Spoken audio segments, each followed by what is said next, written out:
Good morning, अस्सलाम वालेकुम। Rising Pakistan में आपको कहेंगे खुश आमदीद। मेरे साथ हैं मोहम्मद शुएब, मेरे साथ है सबीन फारूक। इस शो में आपको कहते हैं खुश आमदीद, इस दुआ इस उम्मीद के साथ कि आज के दिन का आगाज बहुत अच्छा हो चुका होगा या हो रहा होगा।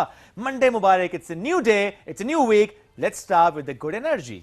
बिल्कुल जी। और गुड एनर्जी के लिए गुड कंपनी बहुत इंपॉर्टेंट होती है। ऐसे लोगों के साथ लगता है कुछ कंपनी आपके नाम लग गई है। I wish Okay. लेकिन मैं जरा लोगों की कंपनी की बात कर रही हूँ कि जहां पर आप जाएं, जिन लोगों से आपने मिलना है, जिनसे आपने बात करनी है, इंटरेक्शन करना है, आपने ये मेक श्योर करना है कि वो लोग पॉजिटिव लोग हो और वो अपनी जिंदगी, आपकी जिंदगी में कोई अच्छा किरदार अदा कर रहे हो, पॉजिटिविटी ला रहे हो, नेगेटिविटी ना ला रहे हो, मायूसी ना फैला रहे हो।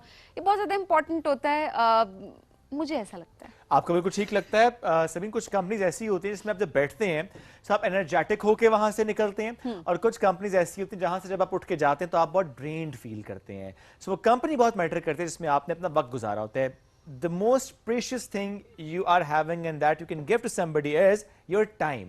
So वो जो वक्त आप दे रहे हैं किसी को, that's the most valuable thing. So बड़ा wisely आप इन्वेस्ट किया करें अपने वक्त को कि कहाँ पर बैठ रहे हैं, कितनी देर के लिए बैठ रहे हैं। समटाइम्स ये होता है कि आप जितना वक्त वहां पर गुजारना चाहिए उससे ज्यादा गुजारते हैं, तो ये भी जरूरी नहीं होता। लेकिन आज जिस पर्सपेक्टिव से हम बात करें वो है कि उस कंपनी को चूज करना कि अगर वहां पर कोई शख्स ऐसा है या कुछ लोग ऐसे हैं, कुछ अनासर ऐसे हैं जो कि आपको लगता है कि ऐसी बात कर सकते हैं, ऐसी सोच रखते हैं, ऐसी राय रखते हैं जो कि आपको मुतासिर कर सकते हैं इन अ नेगेटिव वे, सो आपको अवॉइड करना है। लेकिन not just avoiding, that's not just a solution. कभी कभी मुझे लगता है, rather मोस्टली अगर बात ऐसी है जो कि नामुनासिब है, गलत है, why to bear that? हम ये क्यों नहीं सिखा रहे अपने आसपास कि बस उसकी एक वजह है ना, उसकी वजह ये है कि हम कहते हैं जी फलाना सीनियर है तो बस उसकी रिस्पेक्ट करें, या वो बड़ा जो है। भी कह रहा है, या बड़ा है तो उसकी रिस्पेक्ट करें। रिस्पेक्ट आपको सबकी करनी चाहिए, बट आपको डिसएग्री करने का राइट दिया गया है। ये राइट हमेशा आपके पास मौजूद है।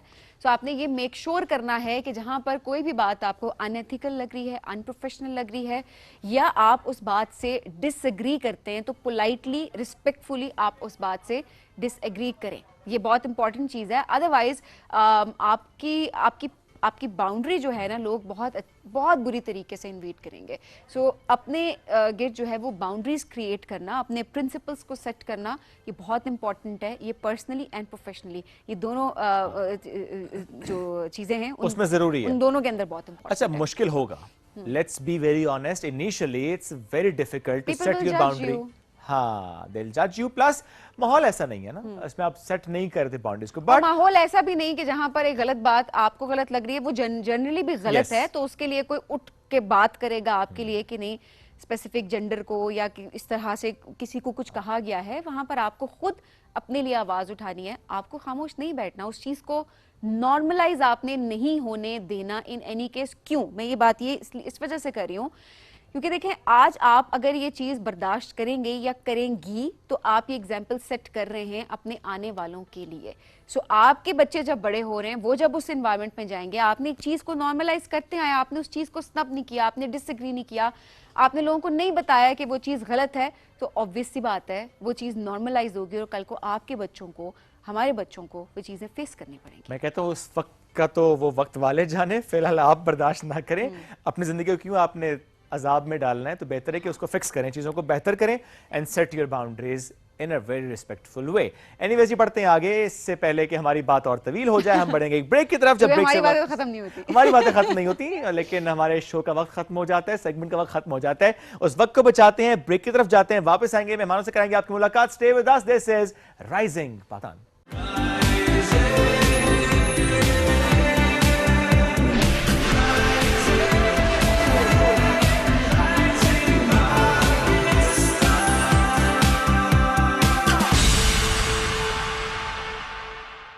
पानी गर्म हो गया, चल नेस्कैफे बना दे। ये तो रोज बनाते हैं, आज तुम बना लो। एक मग में एक सैशे डलता है, एक मग में एक चाय डलता है। पहले गर्म पानी, फिर दूध और चीनी। गुड यार। हाँ, काफी इजी था। बाद में मग धोना भी सिखाएंगे। पहले साबुन फिर स्पंज। तुम ये कुरकुरे क्यों खाती हो?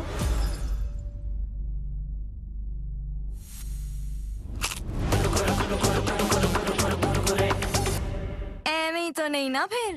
Crazy for Kurkure.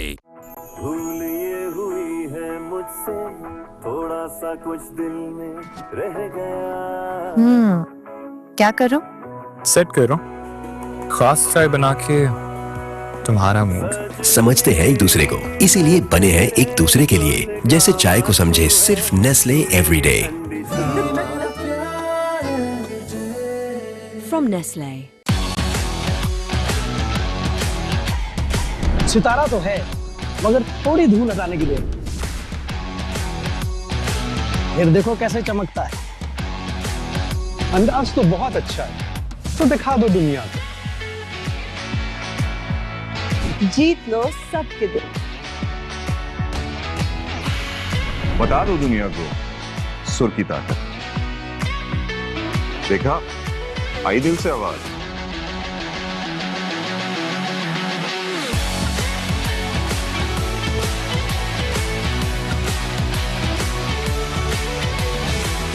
Pakistan idol, आई दिल से आवाज।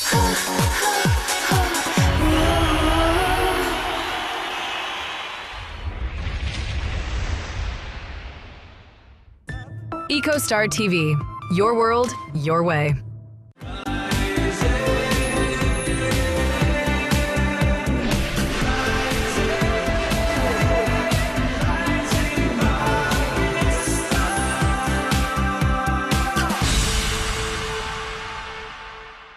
Welcome back. राइजिंग पाकिस्तान में एक बार फिर कहते हैं खुशामदीद। और अभी हैं कुछ शाइनिंग स्टार्स हमारे दरमियान मौजूद, कराएंगे आपकी उनसे मुलाकात।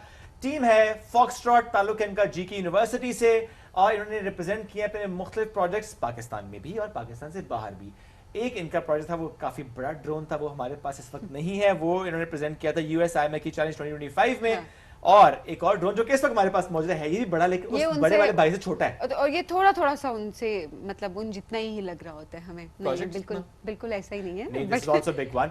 और ये वही बता रही हूँ कि जो इतने यंगस्टर्स हमारे सामने इस वक्त मौजूद हैं, हम कहते हैं ना कभी कभी हमारे जो बच्चे हैं वो अपने से बड़े काम कर दिखाते हैं, तो ये एक एग्जांपल है। एब्सोल्युटली। और ये जो ड्रोन जिसकी हम बात कर रहे हैं, ये प्रेजेंट इन्होंने किया था कंपटीशन जो कि तुर्की में था, और टेक्नोफेस्ट 2025, और पाकिस्तान से जितनी टीम्स वहाँ पे मौजूद थी इसमें टॉप किया था इस ड्रोन ने, इस प्रोजेक्ट ने।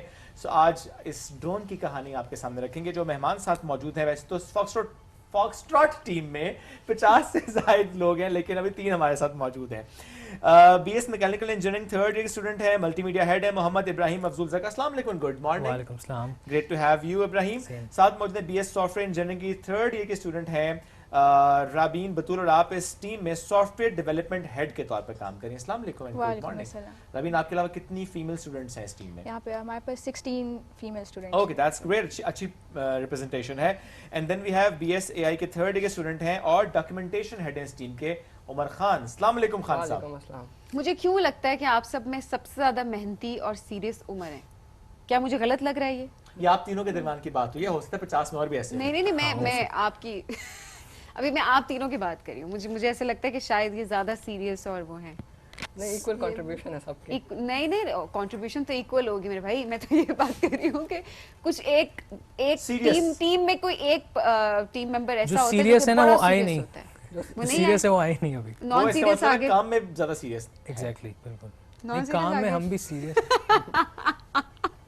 आप लोग भी काम में सीरियस है ना? बिल्कुल बिल्कुल। कोई ऐसा जो नॉन सीरियस हो? नहीं बिल्कुल। जिंदगी में नॉन सीरियस हो? नहीं। फिलहाल हम कोई खड़ा हो गया इब्राहिम की तरफ। नॉन सीरियस ये है। नहीं सीरियस ही है, अभी हम सब सीरियस ही हैं। टीम में भी हम सब इक्वल कंट्रीब्यूशन होती है। तो सबको काम के टाइम ऑब्वियसली टेक्निकल काम होता है तो सबको सीरियस ही रहना। अच्छा जी, तो चलें जी, लेडीज फर्स्ट, ठीक है। पहले राबीन से हम सवाल करेंगे। आप जरा जी हमें बताएं, टेक्नोफेस्ट के बारे में। टर्की में हुआ है 2025 का, जिसमें आप लोगों ने पाकिस्तान की आप लोगों ने फर्स्ट पोजीशन हासिल किया, ऐसा ही है? जी, और इंटरनेशनली 11th। जी, इंटरनेशनली हमारी 11th पोजीशन आई थी आउट ऑफ 131 कंट्रीज। तो टीम्स थी 131, उसमें से हमारी 11th पोजीशन आई। ये हमारा प्रोजेक्ट था ओज, इसका नाम है। ओज। इस नाम की कहानी क्या है? ओज, इस नाम की कहानी काफी लंबी है, मतलब सब एक छोटी करके ये है कि इसका हमने नाम रखा था ओज के, ये क्योंकि हम इंटरनेशनली रिप्रेजेंट करने जा रहे थे, तो वो थोड़ा सा उसमें हमने अपना पाकिस्तानी और उर्दू टच देने के लिए ओज इसका नाम रखा था। और के बुलंदियों के लिए तो उस सेंस में कि ओज ड्रोन के उससे। और उसके अलावा कंपटीशन में हमारे डिफरेंट मिशंस होते हैं। फर्स्ट मिशन में ये था कि इसने ऑटोनोमसली यानी कि इसको कोई पायलट हैंडल नहीं करेगा, खुद ही टेक ऑफ और लैंड करेगा। एक मिशन करना था इसने। ठीक है। और सेकंड मिशन में ये था कि इसमें कैमरा लगा हुआ है, उससे ये एक पाथ इसने आप कवर उठ सकते करना हैं सब था। अपने अपने नशिस्तों से कि मुश्किल हो जाएगा? हाँ हाँ उठ सकते हैं, आए ना जरा। सबिन आप भी आए, चलें जी, समझने की समझते हैं इस कोशिश औज करते हैं को, इस औज की मौज को, प्लीज। चलें जी। अच्छा, तो स्टार्टिंग ऑफ इसमें हमारे ये प्रॉप्स होते हैं, प्रोपेलर्स होते हैं basically, which Okay. Basically are attached to the motors. ठीक ये है। मोटर्स है हमारी, ये कॉज करता है हमारे इसको थ्रस्ट देता है ठीक ना है। बेसिकली ऊपर जाने के लिए, सही। फिर लिफ्ट देता है। ये हमारा हो गया landing gear okay, basically which helps in landing. फिर हमारी यहाँ पे बैटरी लगी हुई है, ऑलराइट। This one. उसके बाद और इसके अलावा ये कैमरा लगा हुआ है जो कि बेसिकली ऑब्जेक्ट डिटेक्शन करता है। जब ये मूव कर रहा था, उड़ रहा होता है, ठीक तो है। ये नीचे लैंड पे डिटेक्शन कर रहा होता है कहाँ पेलोड गिराना है, कहाँ पेलोड। Exactly और ये इस point पेलोड पे। लगा हुआ है इसका, जो कि ऑब्जेक्ट इसने गिराना ठीक था। है। बेसिकली ये सारी मिशन की कंस्ट्रेंट्स हैं, तो उसके अकॉर्डिंग ये डिजाइन हुआ अच्छा है। देखिए, अब थोड़ा समझाएं मुझे कि जो आपने बनाया और ऑलरेडी जो मार्केट में या कमर्शियली अवेलेबल है, हाँ, ये उससे different कैसे है? डिफरेंट कैसे है? ये उससे डिफरेंट इस तरह से कि इसमें ना एआई इंटीग्रेशन हमने की थी, मॉडल ट्रेनिंग हुई हुई है, तो ये ऑटोनोमसली काम करेगा। सबसे पहले तो आपको पायलट की ज़रूरत नहीं है, बस एक ठीक। दफ़ा आपने इसको ऑन कर दिया, कमांड दे दी इसको। कमांड दे दी, Okay. तो ये खुद ही टेक ऑफ करेगा ठीक और है। उसके ऊपर जो भी इसका वे है, जो भी पाथ है, उस पे ये मूव जाएगा, करेगा। okay. और उसके बाद ये डिटेक्शन करेगा। अब वो डिटेक्शन आप इसको ना डिफरेंट कर सकते हैं कि अगर आपने फ्लड्स वगैरह या डिजास्टर मैनेजमेंट करनी ठीक है। है, तो ठीक उसके है। अकॉर्डिंग इसको ट्रेन कर दें आप, मॉडल Okay. ट्रेनिंग होगी, तो ये डिटेक्ट करेगा। फिर इसका जो भी काम होगा, फॉर एग्जांपल इसमें हमारे पास ये पेलोड गिराना था, ठीक है। तो इसने बेसिकली मिशन में एक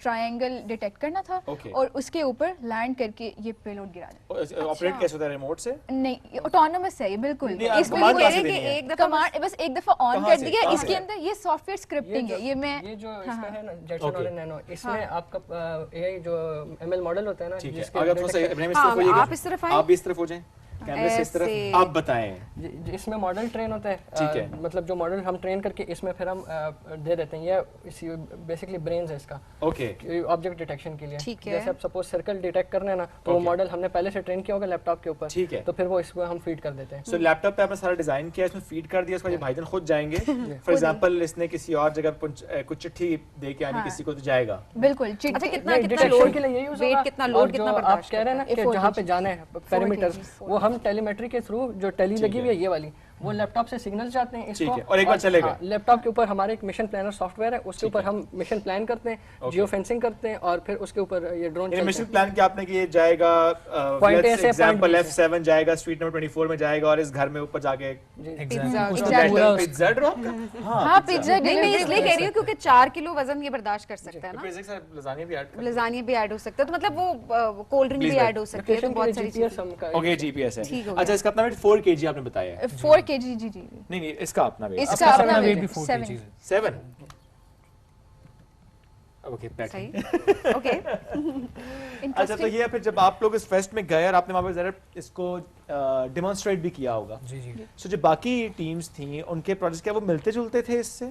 कुछ कैटेगरीज ऐसी थी कि ड्रोन ही बनाना है, या इसमें होता है कि कोई मिशन दिया जाता है आपको जो कि आपने अपने प्रोजेक्ट के थ्रू करना होता है? जी, बेसिकली मिशन ही दिया गया था हमें। कैटेगरीज हमने खुद पार्टिसिपेट की थी, 3 कैटेगरीज थी टेक्नोफेस्ट में। एक रोटरी विंग था, एक फिक्स्ड विंग था और एक फ्री मिशन कैटेगरी थी। तो हमने रोटरी विंग में पार्टिसिपेट किया। रोटरी विंग बेसिकली ऐसा यूएवी होता है जिसमें आपके जो प्रोपेलर्स हैं वो रोटेट करते हैं। चारों प्रोपेलर्स रोटेटेबल है। फिक्स्ड विंग वो वाली कैटेगरी होती है जिसमें आपका एयरक्राफ्ट होता है नॉन रोटेटेबल, उसमें होते हैं, मतलब आप जो जैसे एयरक्राफ्ट की शेप में होता है वैसे होता है। ठीक है। तो हमने रोटेटरी विंग में पार्टिसिपेट किया था। उसके पैरामीटर्स होते हैं, 3 मिशंस हैं, उसको हमने वो करना। मिशंस पहले से बताया जाता है कि ये मिशन होंगे जिसमें आपने पार्टिसिपेट करना है। That's great. अच्छा, अप्लाई किस तरह से आप लोगों ने किया? बिकॉज हमारे बड़े यंगस्टर्स इस वक्त देख रहे हैं, कैसे अपॉर्चुनिटीज का पता चलता है? बेसिकली तो आजकल सोशल मीडिया का दौर है, तो उसी से पता लगा है। और फिर उसके बाद हम वैसे ही इसके बारे में रिसर्च करते हैं। हम पहले जाते थे अमेरिका स्वास कंपटीशन में पार्टिसिपेट करने के लिए। इस बार हम गए हैं टर्की के, हमने कहा कुछ न्यू ट्राई करते हैं। तो टर्की में हमें पता था, रिसर्च की थी इसके बारे में कि टेक्नोफेस्ट होता है, तो इस कैटेगरी में हमने पार्टिसिपेट किया था और उसी के लिए उसी स्पेशलाइज्ड कंपटीशन के लिए ही ये ड्रोन रेडी हुआ है। और आपकी टीम से कितने लोग गए टर्की? हम लोग टोटल 10 पीपल गए थे वहाँ। ओके रवीन, जो बाकी मुल्कों से डिफरेंट यूनिवर्सिटीज़ के स्टूडेंट्स आए हुए थे और अपने प्रोजेक्ट्स लाए हुए थे, मौका मिलता है वहाँ पे इंटरेक्ट करने का, उनके प्रोजेक्ट को समझने का? I mean it's a new learning as well, isn't it? बिल्कुल, वहाँ पे हमें काफ़ी टीम्स डिफरेंट कंट्रीज से आई हुई थी, इंडिया की भी थी और बांग्लादेश की भी थी, पोलैंड की थी, डिफरेंट कंट्रीज थे। लेकिन सबसे जो हमारा बड़ा बैरियर था वो लैंग्वेज का था, तो हम सिर्फ उन टीम से इंटरेक्ट कर सकते थे जिनको इंग्लिश आती थी सबसे पहला। तो हमने काफ़ी इंटरेक्ट किया है, काफ़ी सोशलाइज भी किया है और काफ़ी इंटरैक्टिव सेशंस हमारे होते थे और बातचीत उनके ड्रोन के बारे में। ऑज से इंप्रेस हुआ? हाँ, ऑज से काफ़ी लोग इम्प्रेस हुए थे क्योंकि बाकी टीम्स में मोस्टली होता था कि उनके इंस्ट्रक्टर्स वगैरह या कोई HOD वगैरह उनके साथ इन्वॉल्व थे। बट तो हमारे नहीं हमारे भी होती हैं बॉडीज, बट ये था कि ये सोली जो है हमने स्टूडेंट्स ने ही डिज़ाइन भी किया था और बनाया भी था, सब कुछ ऑपरेट स्टूडेंट्स ही कर रहे थे। गाइडेंस किससे लिया आपने?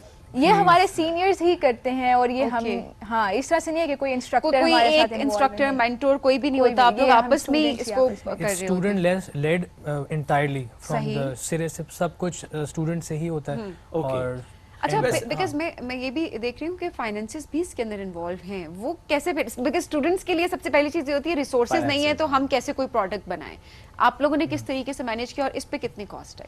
इस पे कॉस्ट जो है अराउंड 7 लाख आई थी। 7 लाख वो मैनेज इस तरह से होती है कि जीकी भी फंड्स प्रोवाइड करती है और उसके अलावा जो हम कॉम्पिटिशंस जीत के आते हैं, जिसमें से इससे पहले जो है हम आई में की चैलेंज जीत के आए थे, तो उसका जो उससे पैसे आए होते हैं। हाँ। अगर रह जाए तो आप फॉर एग्जांपल बहन से कहते हैं बहन जरा 20,000 ट्रांसफर करना, जब मैं जीत के आऊंगी तो वापस कर इससे मतलब क्या बहन से कहते हैं 20,000 ट्रांसफर करना जी, तो बंदा इस्तेमाल कर लेता है। लेकिन वो फिर ये बता रही है कि वापस भी आने होते हैं ना, तो जब वापस आए तो उनको वापस करने होते हैं। अगर वापस आए तो ये वाली बात ना, लेकिन आने होते हैं ऐसी, लेकिन इस तरह से मैनेज हो जाता है और फिर रीयूज करते हैं हम चीजें जिस तरह से और बुजुर्ग भी इसमें आपके जो घर के अदरवाइज भी बुजुर्ग भी कंट्रीब्यूट करते होंगे? कोई भी नहीं, बस यही कंट्रीब्यूशन। बुजुर्गों से हमारा गिला। अच्छा, ये देखिए फाइनेंशियल मैनेजमेंट किस तरीके से है, ये भी बड़ी इसको भी मैं अप्रिशिएट करूंगी, बिकॉज अक्सर होता है कि आप कंपटीशन से पैसे विन करके आए होते हैं और वो पैसे आप उड़ा देते हैं कहीं आगे, लेकिन ये बड़ी अच्छी बात है कि आप लोग उसमें से एक सर्टेन अमाउंट रखते हैं जिसको आप अगले प्रोजेक्ट के लिए डेडिकेट करते हैं। That money one is used इधर ही वापस दोबारा इसकी प्रोडक्शन में। प्लस ये भी है ना कि हर दफ़ा नई मोटर्स लेना, वो एक हैसल है और उसके अंदर फिर ये है कि आप फिर डेक्रीमेंटिंग होती है बहुत, आपका funds you get low on funds, तो फिर वो हर दफ़ा आप अफोर्ड नहीं कर सकते। अच्छा सर, मुझे अपनी टीम से मुतालिक बताएं कि टीम कब बनी, क्योंकि ज़ाहिर है इसमें जो मेरी अंडरस्टैंडिंग है वो ये है कि टीम बन गई है, एक नाम रख दिया गया है, स्टूडेंट्स आते हैं, उसका हिस्सा बनते हैं, अपने हिस्से की क्षमा जलाई और चले गए आगे बिकॉज पास आउट हो जाते हैं, फिर नए स्टूडेंट्स आके उस टीम का हिस्सा बन जाते हैं। तो how does that work? Basically the team was formed in 2019 और अभी जैसे कि अभी जो हमारा बैच चल रहा है, बैच 35 नया है, तो बैच 29 ने स्टार्ट की थी टीम, जो कि 4-5 पैशनेट इंडिविजुअल जिन्होंने मतलब इसके बारे में सोचा और इस टेक्नोलॉजी की। This was the first team, UAV या ड्रोन रिलेटेड पहली टीम थी जीकी की जो कि इस मॉड्यूल में ऑपरेट करती है।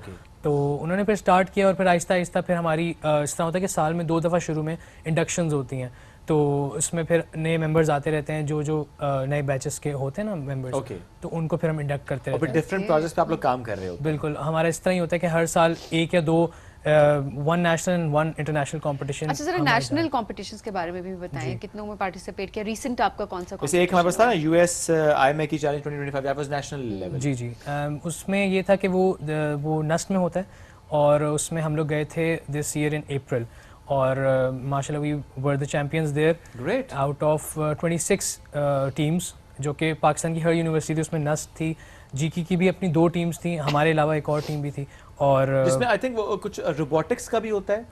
जी बिल्कुल, ऑटोनोमस जब एक चीज़ है तो फिर it is in the same domain, वो उसी चीज़ में आती है जो नस्ट में होता है। सभी ना, इफ यू रिमेंबर, हम वहाँ पे गए थे, हमने पूरा but not this year, I think 2 years back. पिछले साल गए थे, 2 साल पहले गए थे। 2 साल पहले गए थे। तो वहाँ पे वाकई डिफरेंट टीम, वो मदरसे की टीम्स भी आई हुई थी। अच्छा हमने बड़ा एंजॉय किया था उस रोबोटिक वाले इवेंट को। में मदरसे की टीम्स भी थी और Yes. बहुत छोटे बच्चे भी थे और मैं यही सोच रही थी कि कितनी ज़बरदस्त अपॉर्चुनिटी होती है कि हमारे इदारे हमारे बच्चों को इतनी छोटी एज से सपोर्ट करना शुरू हो जाते हैं। सो आपकी जो एनर्जीज हैं वो बड़े अच्छे से चैनलाइज हो जाती हैं। आप लोगों के घर वाले भी बड़े खुश होंगे इस मामले में तो कि हमारे बच्चे यूनिवर्सिटी जा रहे हैं, उनकी एनर्जीज चैनलाइज हो रही हैं। प्रोडक्टिव उमर जी मैंने जब अपने पेरेंट्स को बताया था कि मैं extra curricular activities art form academics drones वगैरह मैं कर रहा हूँ ना, तो उन्होंने काफ़ी सपोर्ट किया था, क्योंकि बेसिकली एकेडमिक्स तो एज बंदा करता ही है, वो फोकस होता है, ये एज एक्स्ट्रा ये एज टेक्निकल स्किल कुछ सीखने को मिल रहा है, तो उसका काफ़ी फ़ायदा हुआ है और काफ़ी पेरेंट्स की तरफ से सपोर्ट भी मिली है। और ये कुछ सालों से हम देख रहे हैं कि जिस तरह देखें अब आप एआई से हैं, आप मैकेनिकल डिपार्टमेंट से हैं और आप सॉफ्टवेयर डिपार्टमेंट से हैं, तो डिफरेंट डिपार्टमेंट स्टूडेंट्स का मिलकर किसी प्रोजेक्ट में साथ देना, you all learn from each other. बिल्कुल, इसमें इस तरह ही है कि हम जब इंडक्शंस भी जब हमारी होती है ना, तो उसमें हर डिपार्टमेंट के जो भी बच्चे होते हैं वो सब जो है आके इंटरव्यूज़ देते हैं, टेस्ट देते हैं, एंड फिर हमारी कोशिश यही होती है कि जितना इंक्लूसिव हो सके उतना हम करें, ताकि हर किसी को अपने पैशन के अराउंड जो है एक एक्सपीरियंस मिले dealing with drones and making them. तो ये वाला इसमें होता है, कोलैबोरेटिव एफर्ट होती है। अच्छा, लड़कियां कितनी आपके 16 लड़कियां जो हैं आपकी टीम में? नहीं 16 लड़कियां हैं, बट ओवरऑल भी आप कितना रुझान ओवरऑल देख रही हैं यूनिवर्सिटी में कि लड़कियां पार्टिसिपेट कर रही हैं और उनको भी इक्वल अपॉर्चुनिटीज मिल रही हैं? बिल्कुल, इससे पहले यही समझा जाता है कि इंजीनियरिंग लड़कियों की फील्ड नहीं है, बट अब हम उस एरा से बाहर आ चुके हैं और अब ऑलमोस्ट हर फील्ड में जो है वो लड़कियां इन्वॉल्व होती हैं, और सिर्फ ये नहीं, मैकेनिकल में भी लड़कियां हैं, इवन हम भी इनके साथ ही बिल्कुल सेम लेवल पे आके काम कर रहे होते हैं। तो इसमें ये नहीं है, आई गेस आपको अपॉर्चुनिटी अगर मिल रही है तो फिर डजंट मैटर आप एक लड़की हो या लड़की, इक्वल अपॉर्चुनिटीज मिल रही होती हैं। मतलब ये तो नहीं कहते तुम इंजीनियर, तुम एक लड़की हो, तुम्हें क्या इस मैकेनिक्स का पता, कोई ऐसा भी तो माइंडसेट हमारे बच्चों के अंदर भी होता है डेवलप। माइंडसेट होता है, लेकिन फिर वो ये कि आपको उसको ना डील करना आना चाहिए। अब आगे से अगर आपको फील हो रहा है कि मुझे तो थोड़ा सा जज कर रहे हैं ये लोग, तो it's okay, just let them जज और आप अपना काम करो। At the end of the day अगर आपने कुछ प्रोग्रेस कर लिया है ना, और अगर आपने कुछ सीख लिया, दैट मैटर्स। क्योंकि आई गेस हर चीज में स्ट्रगल होती है, तो अगर आप एक मैनली फील्ड में आ रही हो तो फिर आपको फीमेल आपको ये मैनली फील्ड नहीं manly field in a sense कि जिस तरह से अगर आप मैकेनिकल प्योर मैकेनिकल जो एक परसेप्शन बना हुआ था यूं कह लेते हैं, तो लेकिन अब वो पर्सपेक्टिव काफी चेंज हो चुका है और अब गर्ल्स इजीली काम करती हैं, और अगर आपको फील हो, लेकिन आप कर लेते हो, आपको मतलब आपके अंदर टैलेंट है ना, तो फिर आप कर लेते हो, अच्छी बात है। वरना अक्सर होता था ना कि वो मैथ्स की कोई चीज है तो वो लड़के ज्यादा, अकाउंट्स की अगर कोई चीज है तो वो एक माइंडसेट, नहीं पढ़ाई की सारी चीजें खवातीन को दे दो।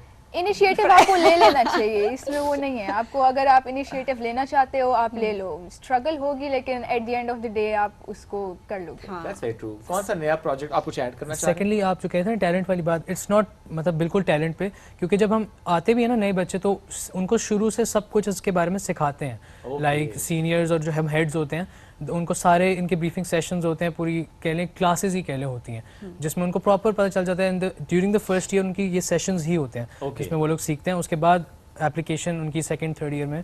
और ये ज़रूरी होता है सब स्टूडेंट्स के लिए किसी न किसी टीम का हिस्सा बनना? ऑब्वियसली, क्योंकि हमारा नहीं लाइक इन यूनिवर्सिटी नहीं होता, लेकिन अगर आ जाते हैं आप तो फिर हमारी टीम के अंदर भी सब टीम्स हैं, डिवीजन हुई हुई है, 6 सब टीम्स हैं, जिसमें एक आपकी डिज़ाइन हो जाता है, fabrication, multimedia, documentation, software development and avionics हो जाता है। तो वो उस तरह जो है डिवाइड हो जाते हैं फिर, और फिर जो है सब कोलैबोरेटिव एफर्ट इसीलिए कि हर एक सब टीम का जो है ना एंड में काम मिला के तो फिर हमारा फाइनल ईयर के स्टूडेंट्स होते हैं उस टीम में, वही उसको हेड कर रहे होते हैं। हायरार्की इस तरह होती है बेसिकली कि फाइनल ईयर हमारी इस तरह होती है कि सबसे ऊपर manager, then team captain, then उनके नीचे होते हैं डायरेक्टर्स।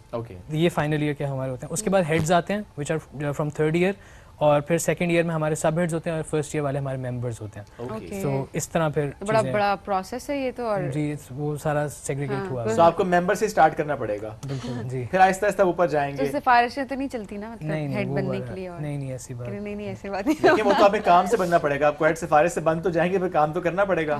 कौन सा नया प्रोजेक्ट है जिस पर काम चल रहा है राबीन? अभी हम रिसेंटली 2 प्रोजेक्ट हमारे हैं, एक वीटोल है और एक fixed wing. VTOL, what's that? VTOL basically vertical take off and landing के जो बेसिकली ड्रोन और फिक्स्ड विंग का एक मिक्सचर आप समझ लें कि वो ड्रोन की तरह टेक ऑफ करेगा ठीक और है। फिर जो नॉर्मल हमारा जहाज होता है फिक्स्ड विंग उसकी तरह बाकी सारा करेगा। होए होए होए, ये तो मतलब कोई अच्छी इंटरेस्टिंग नई चीज और बनने उसकी जा रही शेप है। भी लाइक इस तरह ही होती है कि जहाज जैसी होती है, but it takes off vertically और वो फिर फ्लाई नॉर्मली करता है। इंटरेस्टिंग, यानी आप किसी शिप से उड़ाएं उसको, किसी ऐसी जगह से उड़ाएं जहाँ पे रनवे नहीं है एग्जैक्टली, और टेक ऑफ भी ऐसे ही करा दें, वो भी है। छत से उड़ाएं, दूसरे शहर पहुंचाएं और फिर छत पे लैंड लैंड करा कर दें। दें, exactly. लेकिन हाँ, उस पे कितना काम हो गया? हाँ उस पर अभी स्टार्ट करना है, उसकी डिजाइनिंग स्टार्ट हो रही है तो ओके। फिर उसके- ठीक अच्छा, है। डिफरेंट वीडियोस भी आ रही होते हैं, आप इसकी शेप ऐसे कर लेते हैं जैसे अभी लटक के आप जा भी सकते हैं, वह बन गया ऐसे ड्रोन से? नहीं वो वो तो पूछने 4 दो किलो ना। पड़ता, तो 4 किलो पड़ता। मैं इसकी बात तो नहीं कर रहा, लटक के तो नहीं, बेसिकली वीडियोस आई हुई है कि मुझे दुबई में एयर टैक्सीज का कॉन्सेप्ट वो लोग स्टार्ट करने लगे। उन्होंने उस पर काफ़ी रिसर्च की हुई है। यूएवी मंगवा सकते हो कि वो आपको ऑटोनोमसली एक पॉइंट X से लेके पॉइंट Y तक पहुंचा देते हैं। वो तो ये Without any देखिए, driver. अल्टीमेटली ये होगा ना, जब आप पॉपुलेशन बढ़ती है, ट्रैफिक बढ़ता है, तो फिर आप कहीं ना कहीं जल्दी पहुंचना होता है, तो ये तो करना पड़ेगा। अब फिर नॉर्मलाइज हो जाएगा, हम कहेंगे वो जमाना वो उस जनरेशन के बच्चे कहेंगे वो एक बूढ़े अंकल आंटी थे, गाड़ी पे जाते होते थे सड़कों सड़की। ऐसे ही है ये बिल्कुल। होगा ना वही, वो देखो कितने वो सबीन दादी थी, गाड़ी पे जाती ये थी। कितने पुराने जमाने के लोग हैं, सड़क पे जाते थे, सड़क से जाते थे। हम तो हमें देखे तभी हवा सुनने से को जाते मिलता है, मेरी बेटी मुझे कह रही बाबा ये 1980s, मैं कहता हूँ Oh my ओके, God. मुझे तभी सुनने को पड़ता है ये। सो ये आपको भी सुनने को मिलेगा जब बिल्कुल आपसे ऐसे ही आने है। वाली जनरेशन कुछ Generation और gap, हाँ। बेहतर काम जा रहा है, चीजें आहिस्ते से बेहतर हो रही होती हैं। मैसेज ऑफ द डे जी, आपसे स्टार्ट करते हैं। मैसेज ऑफ द डे मेरा यही होगा कि इंसान जो भी करे दिल लगा के करे और डू नॉट दिल लगाया भाई ने, डू नॉट थिंक अबाउट कि बाकी और कोई दुनिया क्या I hope काम नहीं सोचेगी लगा। या क्या करेगी, लेकिन बस head down and keep true to your work, that is it. Very true जी। Rabeen, your message? मेरा मैसेज यही है कि कोई भी काम impossible, nothing is impossible. Yes. और आपने बस प्लान, एक आइडिया अगर आपके पास है तो आप उसको प्लान करें और उसको एग्जीक्यूट करें। वेट ना करें कि मेरे पास कोई अपॉर्चुनिटी आएगी, रिसोर्सेज आएंगे। अपॉर्चुनिटी आपको खुद ढूंढनी पड़ेगी, बनानी पड़ती पड़ेगी। है। और अब सोशल मीडिया का दौर है, हर चीज़ हमारे अपने हाथ में है, Yes. तो just go for it, where there is the will there is the way. Absolutely right जी। उमर? मेरा मैसेज ये होगा कि आपको आउटसाइड नॉइजेस को इग्नोर करना चाहिए, डिमोटिवेट उससे नहीं होना चाहिए, अपने पैशन को फॉलो करें और डेडिकेशन के साथ अपने पैशन को कंप्लीट कर लें। मतलब आप जिस चीज़ के लिए आप करना चाहते हैं ना जिसको, तो उसको आखिरी दम तक उस पर ही रहें। बाकी जो आउटसाइड नॉइजेस हैं उनको इग्नोर करें। आपको काफ़ी लाइफ में लोग मिलेंगे, कहेंगे कि आप ये नहीं कर सकते, आप अभी छोटे हो, आपकी ये एज है, तो आप उनको इग्नोर करें। Nothing is impossible in this world, everything is possible. माशाल्लाह भाई मुझे दुखी लगे हैं यहाँ पे माशाल्लाह। थोड़े-थोड़े। नहीं मैं वैसे मुझे ये है जी हमारी यूथ पाकिस्तान की, motivated, Exactly. Charged. And we really hope कि Yes. बाकी भी हमारे जितने भी बच्चे हैं उनकी भी सोच इस तरह से डेवलप हो कि आपने सिर्फ कंप्लेन नहीं करनी, अपने लिए अपॉर्चुनिटीज को तलाश करनी है। अपॉर्चुनिटीज आपके सामने, आपने मेहनत करनी है। ऐसा नहीं है कि हर चीज आके प्लेट में रख वो फलाने से कॉल करा दें तो वो सिफारिश हो जाएगी। ये माइंडसेट, इससे निकलना है हमारे यंगस्टर्स को और जो आगे खासे बढ़ना है। निकले भी हैं। हाँ। लेकिन इसमें ज़रा आपके इदारे का बड़ा रोल है, आपके अपब्रिंगिंग का भी इसमें रोल है, आपकी टीम जो आपका इन्वॉल्वमेंट होता है उसका बहुत रोल होता है। थैंक यू वेरी मच जी, आप तीनों का बहुत शुक्रिया। स्पेशली आप अपनी टीम को रिप्रेजेंट कर रहे थे, इस प्रोजेक्ट से मुतालिक हमने बात की और डिफरेंट कॉम्पिटिशन से मुतालिक हम बात कर रहे थे। तो future is in safe hands by looking at this, we can say that. हम लेंगे एक ब्रेक से वापस आएंगे। रहिए साथ, ये है राइजिंग पाकिस्तान।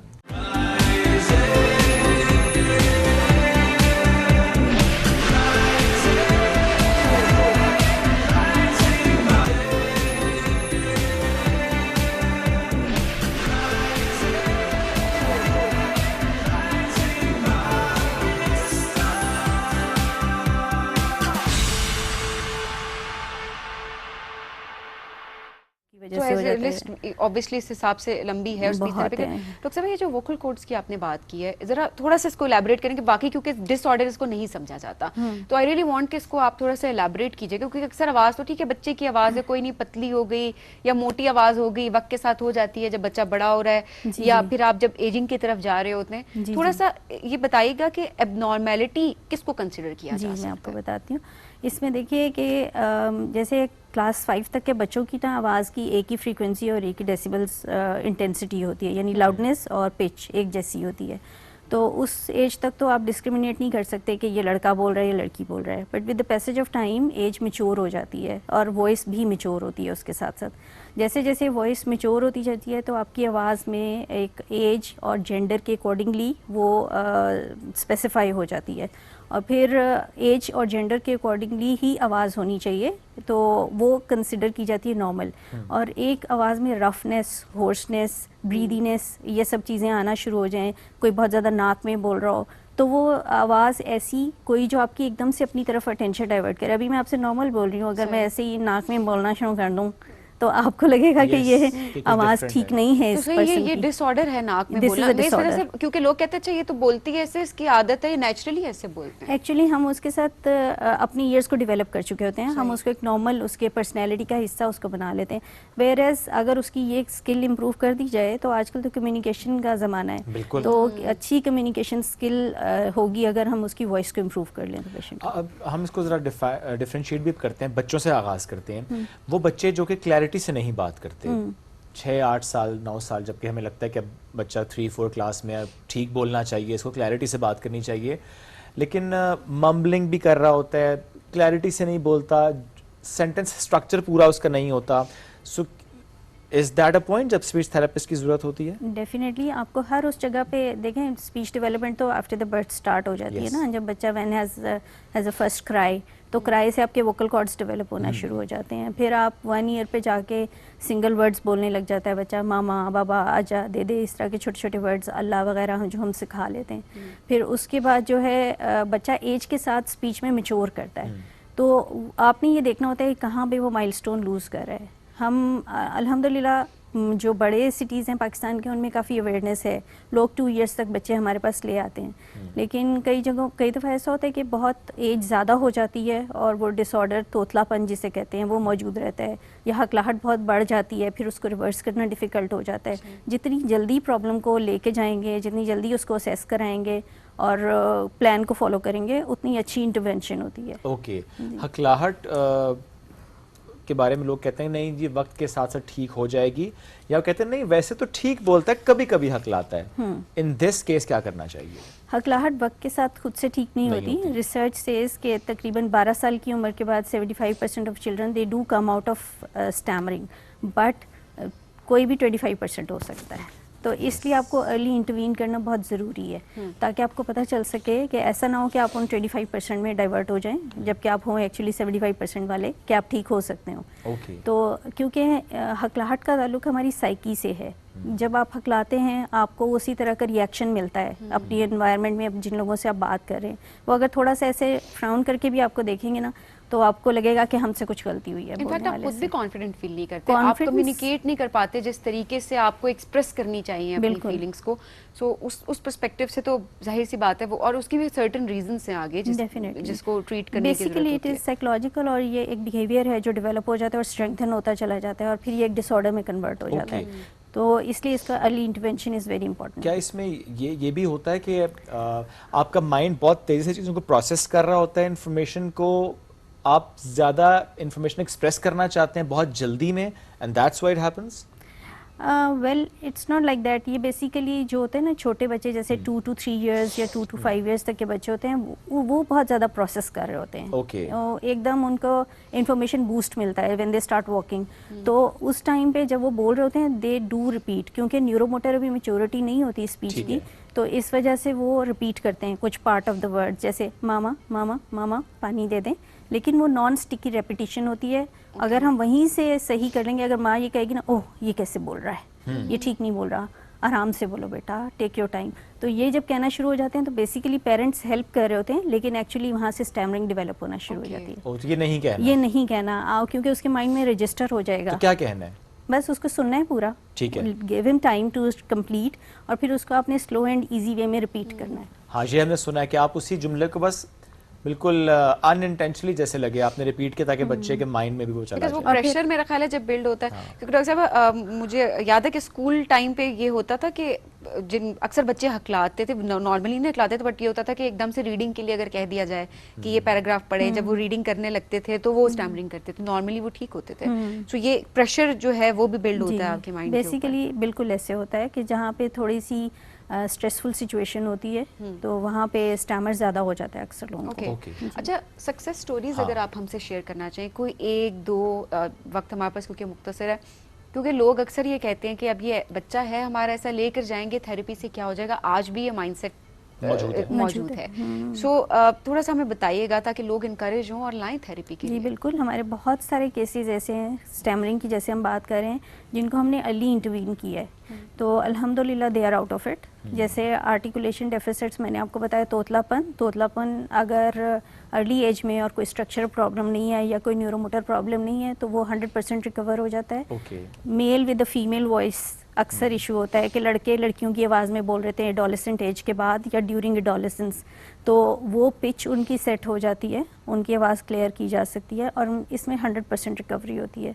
और इसी तरीके से हमारे पास बहुत सारे डिस्फेजिया केसेस, जैसे स्वोलो के केसेस आते हैं कि ट्यूबल फीडिंग के साथ आ रहे हैं, उन्हें नेज़ोगैस्ट्रिक ट्यूब भी लगी हुई है, ट्रेकियोस्टमी ट्यूब भी लगी हुई है, तो हम उनको रिहैब करते हैं। मेरा एक केस था ये 2014 में, मर्डर अटेम्प्ट का केस था। बच्चे को, उसके 3 भाइयों को, आपको शायद स्टोरी पता है, एबटाबाद की स्टोरी थी, तो वहाँ पे 3 भाइयों को मर्डर करने की कोशिश की गई, तो जिसमें से एक बच गया और दोनों के थ्रोट कट इंजरीज थी तीनों की। तो उसमें उस बच्चे ने सरवाइव किया और वो इनिशियल ट्रीटमेंट पेम्स में डॉक्टर अल्ताफ़ हुसैन के साथ उन्होंने लिया और फिर उन्होंने हमारे पास रेफ़र किया, बिकॉज उसको नेज़ोगैस्ट्रिक ट्यूब भी थी और ट्रेकियोस्टमी ट्यूब भी, और ये था कि अब वो इसी पे डिपेंडेंट रहेगा continuously. But we did the therapy for 22 days और अल्हम्दुलिल्लाह उसकी नेज़ोगैस्ट्रिक ट्यूब भी आउट हो गई और ट्रेकियोस्टमी ट्यूब भी अल्हम्दुलिल्लाह क्या वो बिल्कुल 100% सही खा पी भी रहा है, बोल भी रहा है। ये तो बहुत एक्सट्रीम केस था प्रॉबेबली। अदरवाइज क्या ये भी बहुत नॉर्मल केस है कि आप निगला नहीं जाता आपसे? बिल्कुल बिल्कुल, और इसमें भी स्पीच थेरेपिस्ट ही काम करते हैं? जी बिल्कुल, ऐसे हमारे पास स्ट्रोक केसेस आते हैं जिनकी कंप्लेंट होती है और रेफ़र होते हैं हमारे पास कि जिनसे निगला नहीं जा रहा होता कि उनको स्ट्रोक हुआ है। फालिज जिस एरिया में ब्रेन का होता है, जैसे हमारा एक मेडलरी एरिया है, उसका स्ट्रोक अगर आया है तो उसका सबसे ज़्यादा लंबा टाइम लगता है निगलने की ट्रेनिंग कराने में। उसके अलावा हमारे पास अगर कोई राइट हेमिस्फीयर स्ट्रोक के साथ है तो उसका एक स्पेसिफाइड एरिया है, स्पेसिफिक टाइम है, उसमें हमें थेरेपी देनी है, तो उससे उनका निगलना रिस्टोर हो जाता है।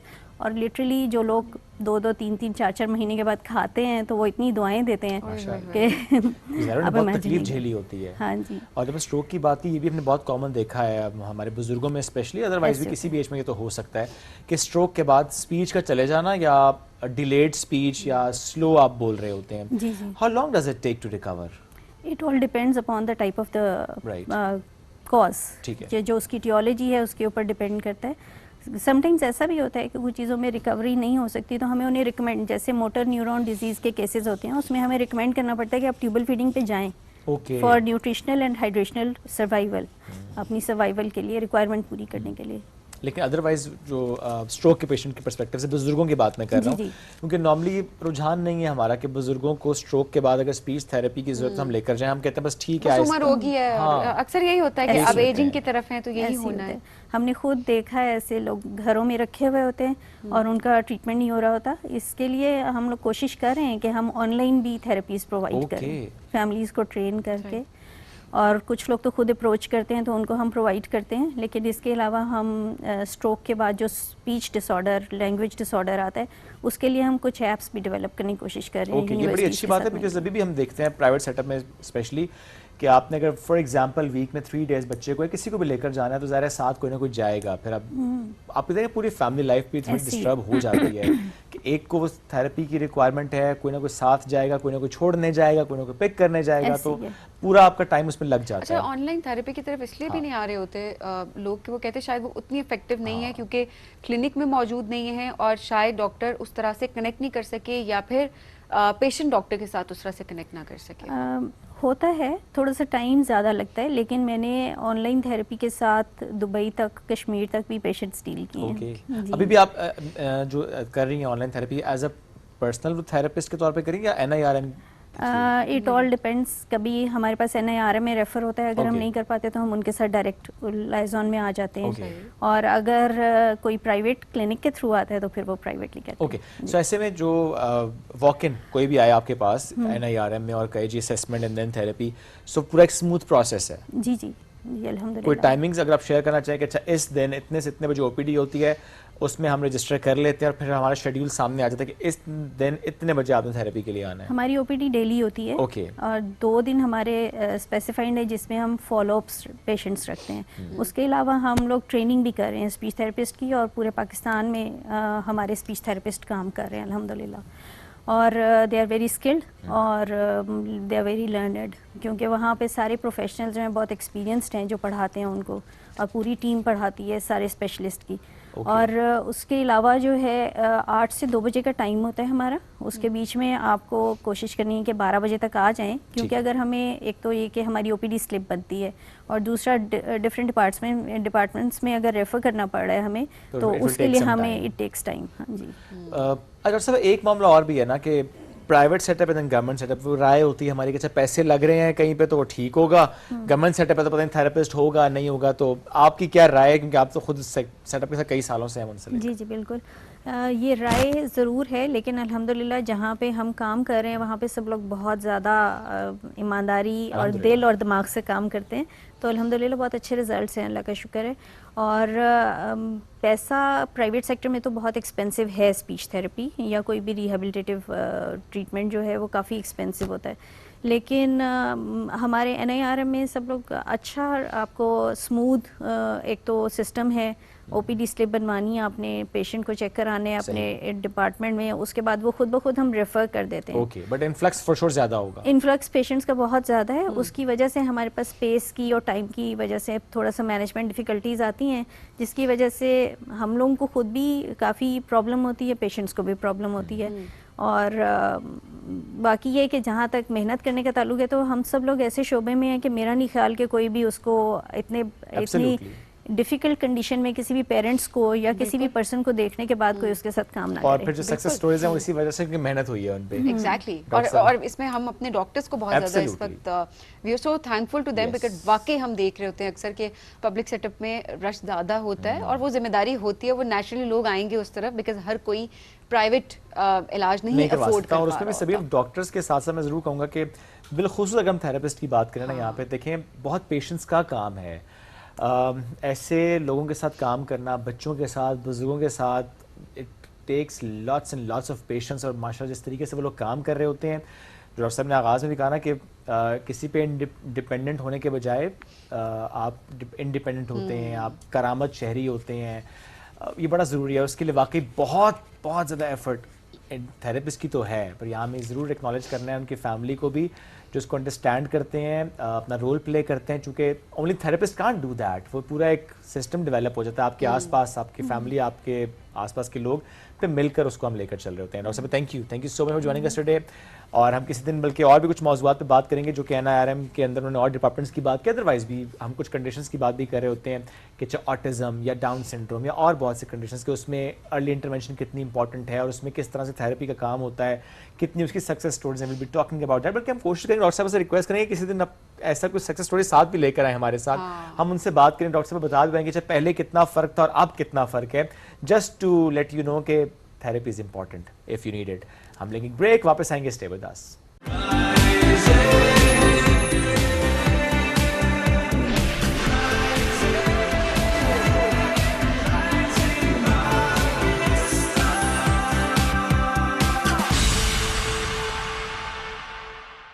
पानी गर्म हो गया, चल नेस्कैफे बना दे। ये तो रोज बनाते हैं, आज तुम बना लो।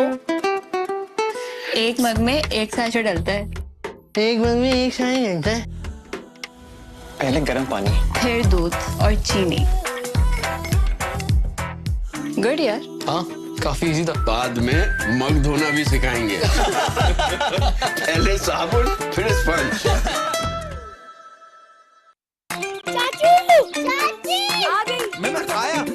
आ जाओ सब। खींचो खींचो। कर दिया दिल पे जादू, तुझे देख के दिल पे तीर चले रहे न दिल पे काबू। बहुओं के हाथों में दम है। पूरे खानदान के कपड़े मैले हो गए हैं, ये सरदर्दी क्या कम है? बहुत कम है मेरे बोनस ट्राई स्टार के सामने। बनाए झाग ज्यादा, निकाले दाग ज्यादा, कपड़े धोए सबसे ज्यादा। वही रस्साकशी एक बार और होगी। सोच लो इस बार बहुओं के साथ उनकी सास भी होगी। वाह क्या बात है बोनस की। हर स्वाइप हर stream non stop digital scene. Life है full online full extreme. Zong के monthly social and YouTube offer से पाएं 20 GB डेटा, 500 जोंग मिनट्स और 100 अदर नेटवर्क मिनट्स। सब कुछ मिले सिर्फ 500 रुपए के डिस्काउंटेड रेट में। अभी डायल करें *6001#। Stay connected, stay original. Let's get digital with Zong 4G. पानी गर्म हो गया, चल नेस्कैफे बना दे। ये तो रोज बनाते हैं, आज तुम बना लो। एक मग में एक सैशे डलता है। एक मग में एक शाही डलता है। पहले गर्म पानी, फिर दूध और चीनी। गुड यार। हाँ काफी इजी था। बाद में मग धोना भी सिखाएंगे। पहले साबुन फिर स्पंज।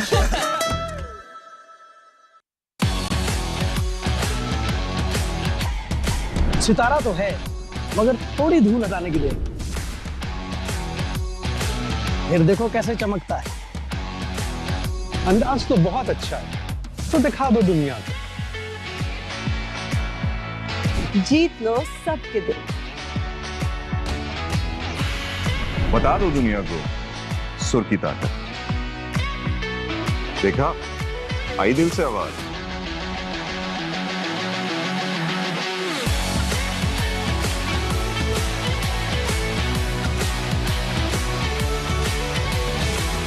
पाकिस्तान आइडल, आई दिल से आवाज।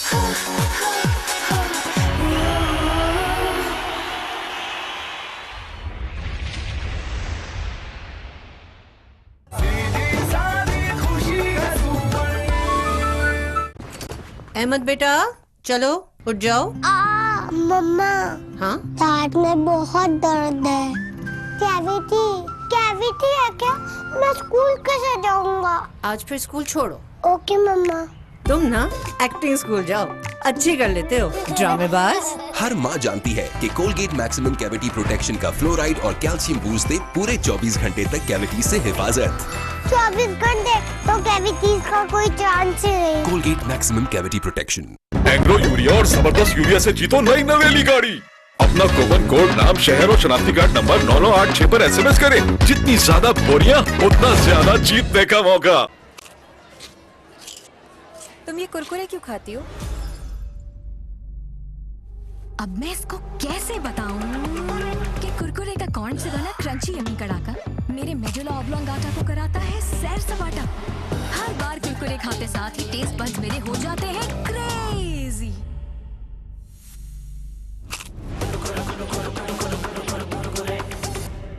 एਵੇਂ ही तो नहीं ना फिर। Crazy for Kurkure. पानी गर्म हो गया, चल नेस्कैफे बना दे। ये तो रोज बनाते हैं, आज तुम बना लो। एक मग में एक सैशे डलता है। एक मग में एक शाही डलता है। पहले गर्म पानी, फिर दूध और चीनी। गुड यार। हाँ काफी इजी था। बाद में मग धोना भी सिखाएंगे। पहले साबुन फिर स्पंज।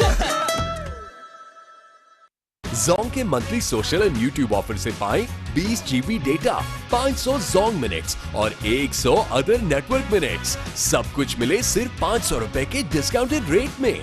अभी डायल करें *6001#। नई स्ट्रॉन्गर पेप्सी बहुत स्ट्रॉन्ग होगी है भाई। कितनी?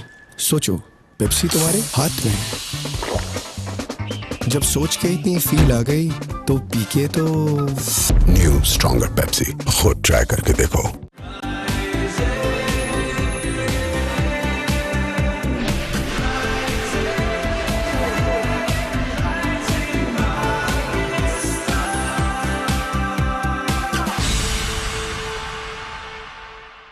वेलकम बैक जी। राइजिंग पाकिस्तान में आपको कहेंगे खुश आमदीद। और अब हमारे सेट को लग चुके हैं जी 4 चांद, क्योंकि फिल्म इंडस्ट्री का एक बहुत बड़ा नाम आज हमारे दरमियान मौजूद है। पाकिस्तानी फिल्म इंडस्ट्री को बहुत ज़बरदस्त इन्होंने फिल्में दी, और अगर ये कहा जाए कि 150 से ज़ायद फिल्म्स में इन्होंने काम किया तो गलत नहीं होगा।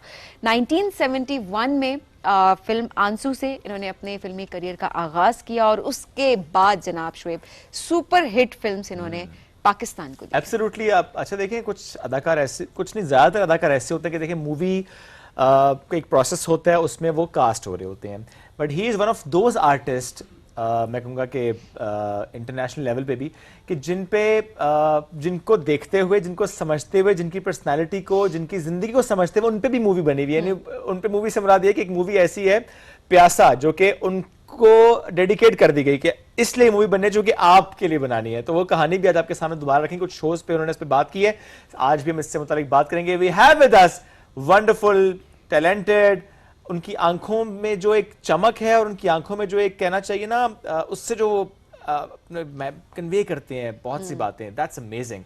हम बात करें शाहिद साहब की, आज हमारे साथ मौजूद हैं, उनसे आप कराते हैं मुलाकात। अस्सलाम वालेकुम sir, good morning.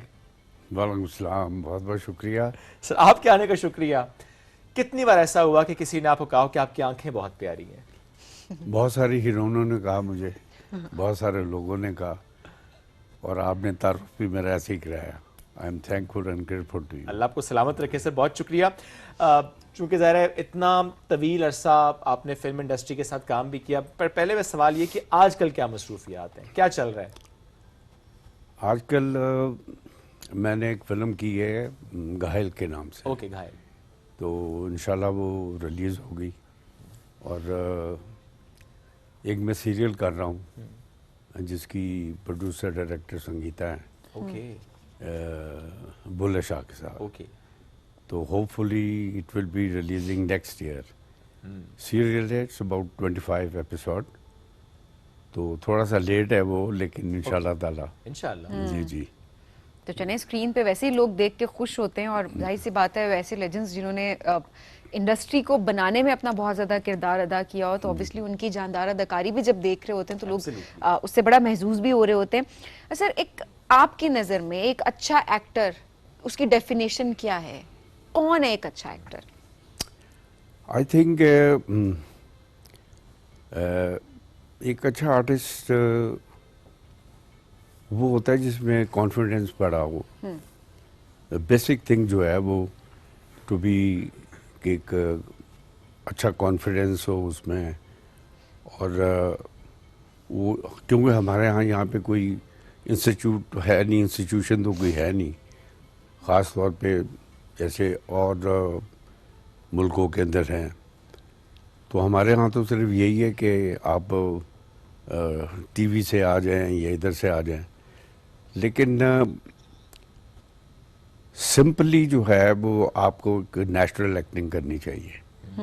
If at all you are in film, तो you should know your character. Character क्या है, उस कैरेक्टर की चाल कैसी है, उसकी ढाल कैसी है, वो आपका समझना, ये एक कुदरती है। एंड आई थिंक सो कि जो अच्छे आर्टिस्ट हैं वो तजर्बा करते हैं, कॉपी नहीं करते, यू नो। तो इंस्पायर हो सकते हैं आप किसी से भी, पसंद आ सकता है, किसी का काम अच्छा लग सकता है। जी जी, लेकिन उसमें यह है कि आपको you should be very natural. जी। एक्टर हमेशा बाय बर्थ ही होता है?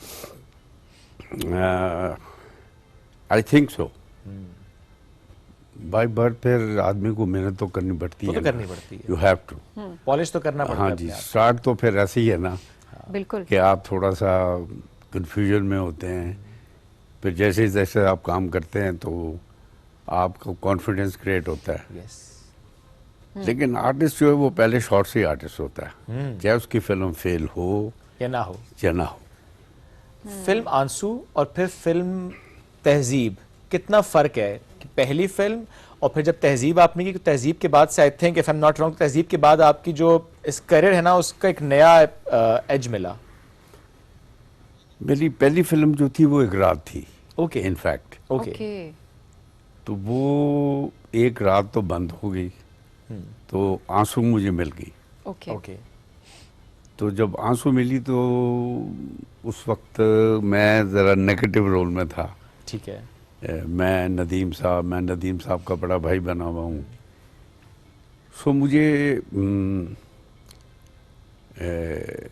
वेरिएशन बड़ी मिल गई। यस। क्योंकि मैं आंसू में मैंने डेथ सीन किया था, तो तहजीब के अंदर मैं पागल बना हुआ था। सो फिर अमराव जन्नत आ गई, उसमें मैं नवाब बना हुआ था। तो मेरी जो बेस्ट फिल्म, जैसे आपने कहा प्यासा, वो मेरी ज़िंदगी के बहुत नज़दीक है। तो it was one of my best film. अच्छा सर, आपको कितना वक्त लगा अपनी जगह बनाने में इंडस्ट्री में? बिकॉज ऑब्वियसली अब तो मनवाने में वक्त लगता है, उसके बाद तो लोग पीछे पीछे होते हैं, बट ऑब्वियसली जब रिकग्निशन नहीं मिली हुई होती, थोड़ी सी अपनी स्ट्रगल्स के बारे में भी बताएं।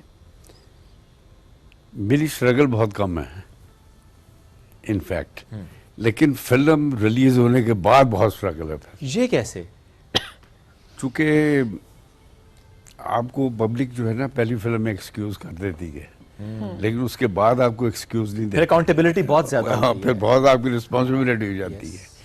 सो मुझे शुरू में वैरायटी ऑफ रोल्स मिल गए, अच्छे डायरेक्टर्स मिल गए, लाइक हसन तारिक साहब, और मेरी जो पहली 10-11 फिल्में थी वो सुपर हिट हुई। ओके। लाइक आंसू, तहजीब, उमराव जनादा, अनमोल। ये तो आपको कहना चाहिए था जो मैं कह रहा हूँ आपसे। हम चाह रहे थे आपकी जुबानी भी हम सुने कुछ। तो फिर एक मेरी फिल्म, मैंने साथ ही फिर एक पंजाबी फिल्म भी कर दी। ओके। अच्छा। ठा के नाम से। ओके। उसमें गाना बड़ा मशहूर हुआ मेरा, पहली बारी अखियां ने तकिया, आहा, एहो जा तकिया के हाय मार सटिया। हाय मार सटिया। सो इन दैट रो फिर एक और मेरी फिल्म थी घराना, वो बड़ी सुपर हिट हुई, एंड सो फिर ऐसे हुआ। ऐसे सफर चलता रहा जी। आपने कहा प्यासा बहुत दिल के करीब थी आपकी फिल्म। That was real to my life in fact. जो मेरे उस्ताद थे हसन तारिक साहब, उन्होंने मेरे ख्याल उस वक्त फील किया कि शायद ये किसी चीज़ का प्यासा है। तो अब आप ये पूछेंगे कि चीज़ का प्यासा था। हालांकि मैं जानता हूँ, लेकिन मैं फिर भी आपसे सुनना चाहूँगा, आपने उससे पहले अपनी वालिदा को खोया था। जी। So that was in that movie, उसका जो बैकग्राउंड एक्चुअली था वो यही था। तो जो उसके साथ ही मेरी एक दूसरी फिल्म और आई, मतलब देदार के नाम से, वो भी हसन तारिक साहब की थी। वो दिन ठीक नहीं गई, लेकिन मेरी जहाँ तक परफॉर्मेंस का ताल्लुक था, people liked it. That's nice. मैं फिर प्यासा पे आऊँगा और उस वक्त पे आऊँगा। ज़रा हम सब अपने वालिदैन से बहुत कनेक्टेड होते हैं, बहुत मोहब्बत, रिश्ता ही ऐसा होता है, but that's how this world is कि हम सब ने जाना है एक ना एक दिन। इन योर केस, जो मैंने आपकी वीडियो क्लिप्स देखे कि आप कब्रिस्तान भी रोज़ जाते रहे, शूट के बाद भी जाते रहे, आपने बहुत ज़्यादा मिस किया, स्टिल यू मिस हर। वो जो टाइम था वालिदा को खोने के फ़ौरन बाद का, वो जो टफ टाइम था एक आपके लिए, ज़ाहिर है आप खला आ जाता है आपकी ज़िंदगी में, आपने उसमें कूप अप करने की क्या कोशिश की, किस तरह से कूप अप किया? क्योंकि ज़ाहिर है आपके बाकी मामला तो चल रहे होते हैं, आपकी फैमिली लाइफ होती है, आपकी प्रोफेशनल लाइफ होती है। आई थिंक मैंने वो जो मेरी फीलिंग्स थी वो ज़्यादा, मैंने कुछ फिल्म से मुझे ऐसे सीन्स मिले जहाँ आपने उसे एक्सप्रेस किया। मैंने वहाँ एक्सप्रेस किया उसको। ओके। लाइक घराना। यस। हाँ, यस। घराना के अंदर मैंने उसको बड़ा एक्सप्रेस किया कि सेम सिचुएशन आती है कि जैसे मैं स्कूल से आता हूँ, बिल्कुल, तो जैसे मैं एंटर होता हूँ तो बेड पे वो तो जी लेटी हुई है। यस। तो घराना के अंदर ऐसी था, यही सीन था कि मैं अपनी वालिदा के लिए दवाई लेने जाता हूँ, एंटर होता हूँ तो शी डाइज। यस। ओके। सो बहुत सारी सिचुएशंस ऐसी आई जिसके अंदर मैंने अपने आप को एक्सप्रेस किया, और वो बहुत नेचुरल एक्सप्रेस हुआ, जाहिर है। ये तो आप बता सकते हैं। हाँ, वो तभी क्योंकि आप बता रहे ना कि एक्टिंग जो है वो बड़ी नेचुरल होनी चाहिए। आई थिंक कि जितने अच्छे आर्टिस्ट हैं वो मतलब कोई 80% देते हैं, कुछ 70% देते हैं, कुछ 30% देते हैं। तो जो अच्छे आर्टिस्ट होते हैं जैसे कि दिलीप कुमार साहब वगैरह, वो तो उस्तादों में वो 90% देते हैं, वो 100% को नहीं देता। ओके।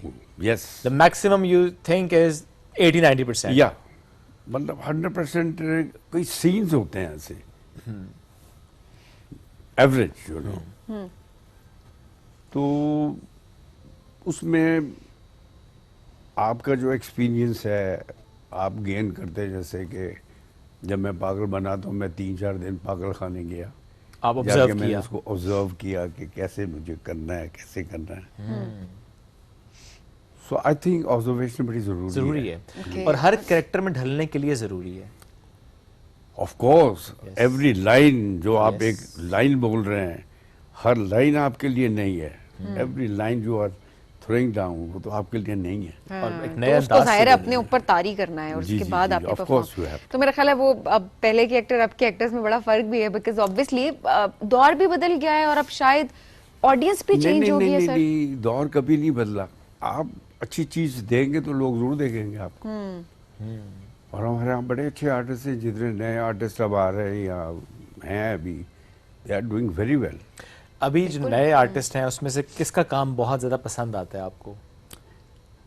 शान इज वेरी गुड माशाल्लाह। वो भी अच्छे खासे पुराने हैं। नहीं इतने मतलब हमारे लिए तो भी वो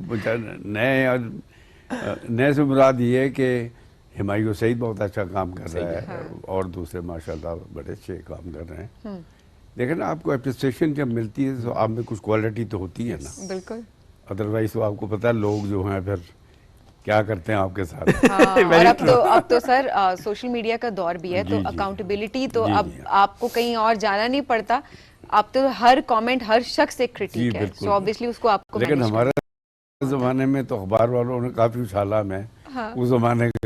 तो कौन आपकी नहीं बनी है, किसी की भी नहीं बनी। ओके। सबसे बड़ी कंट्रोवर्सी क्या बनी? मेरी नजर में मैं आर्टिस्ट के स्कैंडल भी हैं जरूरी। हॉलीवुड के अंदर, बॉलीवुड वगैरह में इधर उधर तो मैनेजर्स रखे हुए होते हैं कि हमारे स्कैंडल में आप, क्योंकि हमारे यहाँ के जीव सिस्टम है हर चीज का। नेगेटिव मार्केट इतनी नेगेटिव है कि they will not talk on your acting. Yes. हालांकि डिस्कस आपको एक्टिंग आपकी स्ट्रेंथ डिस्कस होनी चाहिए, आपका काम डिस्कस होना चाहिए, अचीवमेंट्स डिस्कस होने चाहिए, लेकिन हमारे यहाँ बिल्कुल ऑपोजिट है। हमारे यहाँ ऑपोजिट है। हमारे यहाँ कुछ और ही मसले मसाइल है। तो अब वो कंट्रोवर्सी लेकिन होना नहीं चाहिए। हाँ, ऐसा आपके साथ हुआ वो एक गलत बात। क्यों नहीं होना चाहिए? कंट्रोवर्सी क्यों नहीं, जरूर होना चाहिए। इसलिए होना चाहिए कि भैया हम एक पब्लिक फिगर है। अच्छा देखें ना, ये मेरा अपना व्यू है। ठीक है, बिल्कुल सही है। This is my view. सही है कि भाई क्यों ना हो, स्कैंडल होने चाहिए, क्यों नहीं होने चाहिए। नहीं, मुझे पता है क्यों नहीं होने चाहिए स्कैंडल। मुझे लगता है कि एक्टर है तो एक्टिंग पे बात होनी चाहिए, एक्टिंग से मुतालिक नेगेटिव एंड पॉजिटिव। लेकिन आपको नेगेटिव साइड पे लेके नहीं आना चाहिए। देखें ना, आप जब काम कर रहे होते हैं तो अब अगर आप काम करते करते किसी रेस्टोरेंट में चले गए या चाय पीने चले गए या अब आप उसको उछाल दें तो that is bad. That's bad. हाँ, ये एग्जैक्टली मेरा पॉइंट ये है कि पब्लिक फिगर जरूर होते हैं बट पर्सनल स्पेस को नहीं इन्वेट करना चाहिए। मसलन आप बात कर रहा हूँ मैं कि you are just like a daughter to me, और आप अगर मेरे साथ कहीं रेस्टोरेंट में चली जाएं और वो आपको मेरा और आपका स्कैंडल बना दें तो ये तो this is not good. One should know, आप अपनी सिस्टर के साथ जा रहे हैं तो उसके साथ भी आप वो गलत। ये बड़े वाकई दुरुस्त आपने कहा कि colleagues even they are out somewhere और खामखा कोई उनके बारे में कोई अपनी राय भी कायम कर ले कि दो लोग साथ हैं and all that. Coming to the controversy, वो आपने शेयर नहीं किया अभी तक, वो थी क्या? किस बात को? जो सबसे बड़ी कंट्रोवर्सी पैदा हुई, सबसे बड़ा स्कैंडल आपका, सबसे बड़ी कंट्रोवर्सी आपकी क्या? देखिए, अगर मेरे लिए तो हर दिन जो था ना कोई स्कैंडल बनता था। Okay. Which was not correct. उसमें 20% ठीक होगा, 80% गलत था। अच्छा, 20% ठीक भी थे? जी, 20% ठीक भी थे। ऑफ कोर्स, और होने चाहिए, क्यों नहीं होने चाहिए। मुझे पता है ना। वन शुड बी नहीं, बात सुने, one should be very Frank. सही बात है भाई, बात सुने, हम जब काम कर रहे होते हैं या लोगों के साथ हम कर रहे होते हैं काम, फीमेल के साथ या फीमेल हमारे साथ काम कर रही होती हैं, तो हम लव सीन नहीं कर रहे होते। वो तो देखिए वो तो डिमांड है ना। नहीं, हाँ, तो पर्सनल लाइफ के अंदर अगर कोई स्कैंडल बन ही जाता है जो कि बने हैं, इसमें क्या बुरी बात है? अच्छा, कोई एक ऐसा स्कैंडल जिसको आप क्लैरिफाई करना चाहें? मैं इस कॉन्टेक्स्ट में ये बात कर रही हूँ क्योंकि उस दौर में अगर स्कैंडल बनता था तो आप क्लैरिफाई नहीं कर पा रहे होते थे, बिकॉज सोशल मीडिया का दौर नहीं था कि आप डायरेक्ट जो है वो ऑडियंस से बात तो करें। अब ऐसा कुछ होता है तो मैं बहुत दफा क्लैरिफाई कर चुका हूँ इस बात को। अच्छा, आपके शो में भी कर देता हूँ मैं। जी जी प्लीज। कि बहुत सारी चीजें ऐसी मेरे ऊपर लाई गई जो कि ठीक नहीं थी। सही। मिसाल के तौर पे सेट तोड़वा दिए, सेट जरूर टूटे लेकिन उसके पैसे भी दिए मैंने, शूटिंग पे नहीं पहुंचे। सही। नहीं पहुंचाऊंगा, ठीक है, लेकिन जितना उन्होंने कहा ऐसा नहीं है। सेट क्यों तोड़े? मतलब मे भी के मैं किसी और जगह मसरूफ होऊंगा। सही। मसलन डेट्स मेरी आपके साथ हैं और मैं शूटिंग कराची में कर रहा हूँ। ओके, तो सेट लगा और फिर टूटा just because you were not available। अच्छा, ओके ओके। और शूटिंग कैंसिल भी हुई होंगी। ठीक है। तो शूटिंग के अंदर ये है कि अगर कैंसिल हुई तो मैंने उसको ख़त्म भी किया। ओके। इतनी फिल्में ऐसी थोड़ी हुई हैं। सही बात है। जिसमें मेरा गैप भी है अबाउट 8-9 ईयर्स का। सही। वो एक मसला हो गया था, I think everybody knows about it. Yes. तो I was out of the country. तो बाकी मैं तो व्हाट आई फील इज कि एक आर्टिस्ट के, एक फीमेल आर्टिस्ट के स्कैंडल बड़े ज़रूरी हैं। ओके, बिल्कुल ठीक है। शायद सबकी राय है कि स्कैंडल बहुत जरूरी है। नेगेटिव पब्लिसिटी ये उनकी पर्सनल राय है, उनकी राय है, मेरी अपनी राय। हाँ, वो राय क्लैरिटी से बताएंगे अपनी राय है। शायद सब साथ लेके छोटी सी ब्रेक की तरफ बढ़ते हैं, ब्रेक से वापस आएंगे, इस डिस्कशन को कंटिन्यू करेंगे। और एक बड़ा मजे का सवाल रखेंगे, वो सवाल ये है कि इनकी फेवरेट एक्ट्रेस कौन थी उस जमाने की जिनके साथ काम कर रहे हैं, इनको बहुत अच्छा लगा। तो जानेंगे इस ब्रेक के बाद जी। स्टे विद अस।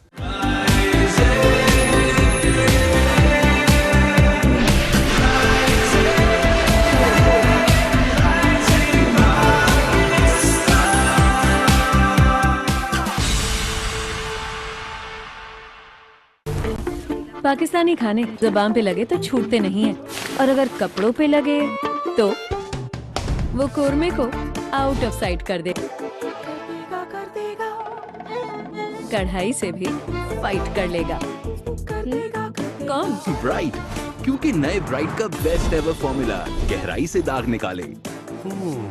आपके रेस्टोरेंट का मेन्यू आपकी यूनिफॉर्म में भी नजर आता है, इसीलिए तो ये काम ब्राइट और आपको दिया जाता है।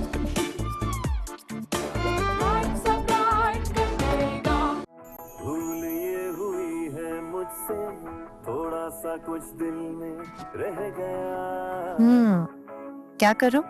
सेट करो, खास चाय बना के तुम्हारा मूड। समझते हैं एक दूसरे को, इसीलिए बने हैं एक दूसरे के लिए। जैसे चाय को समझे सिर्फ नेस्ले एवरीडे। From Nestle.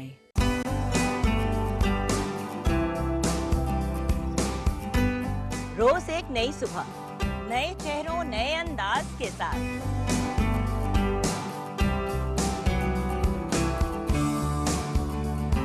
आपके मनपसंद सितारे होंगे हमारे साथ।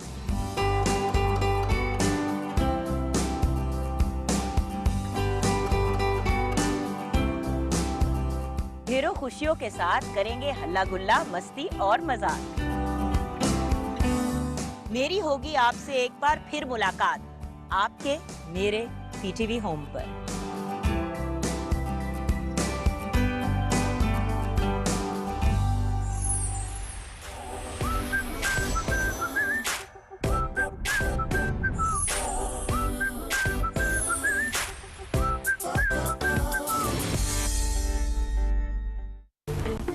पाकिस्तानी खाने ज़बान पे लगे तो छूटते नहीं हैं, और अगर कपड़ों पे लगे तो वो कोरमे को आउट ऑफ साइट कर देगा,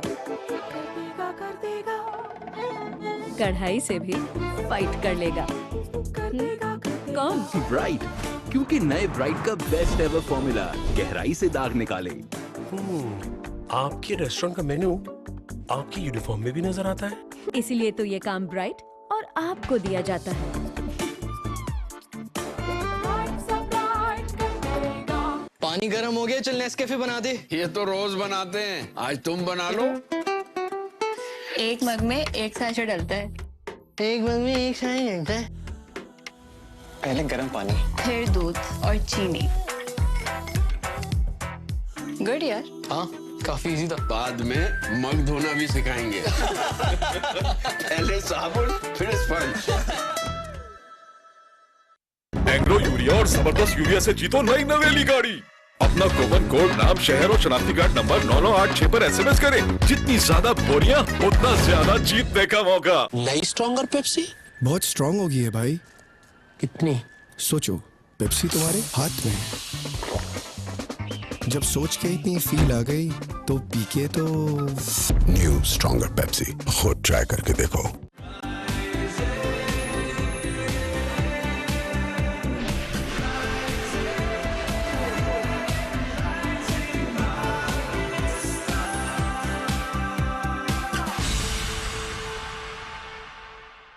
वेलकम बैक। राइजिंग पाकिस्तान में एक बार फिर कहते हैं खुश आमदीद। शाहिद साहब साथ मौजूद हैं, उनसे उनकी करियर से मुतालिक भी बात करें, कुछ ज़ाती ज़िंदगी से मुतालिक गुफ्तगू हो रही है।